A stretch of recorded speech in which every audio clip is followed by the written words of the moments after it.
Els principals reptes d'època romana, sobretot en aquest cas, és que són objectes procedents d'enterrament, d'un jaciment arqueològic, els quals han estat molt fragmentats, alterats per aquest entorn d'alta humitat i del sol.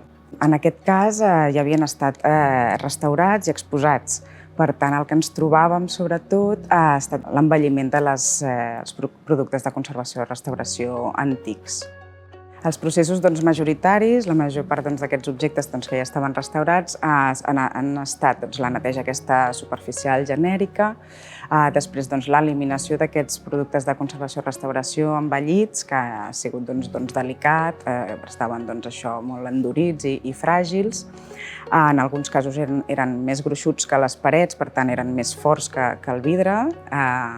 Després s'han hagut de tornar a fer l'adhesió, la reintegració de volum i finalment sistemes expositius en algun cas que s'han hagut de pensar específics.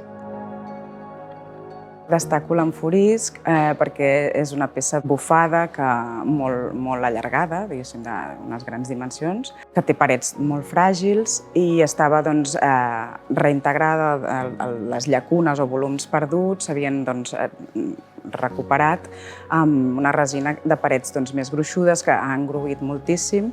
Vam fer una fotogrametria i una ànima interna o suport intern en el qual s'hi adaptaran, s'hi adheriran per punts els fragments d'aquest objecte, de manera que sigui de la mínima intervenció.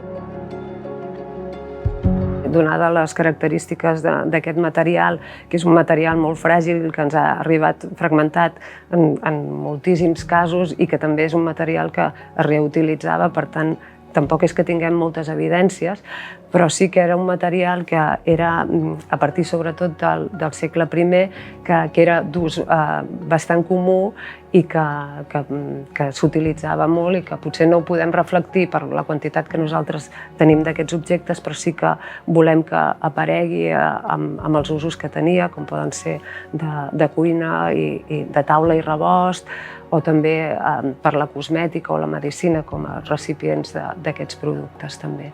Tenim algun d'aquests objectes destacats, com pot ser un vas d'Ennion. Ennion va ser un vidrier que és el més reconegut dels principis del segle I. També tenim algunes peces que són boniques o que són curioses, que per exemple tenim dos mirallets de butxaca que són circulars amb el cercle de plom i la part del vidre, que es van trobar també en contextos funeraris i que són peces que són boniques estèticament, a part de la funcionalitat que podien tenir.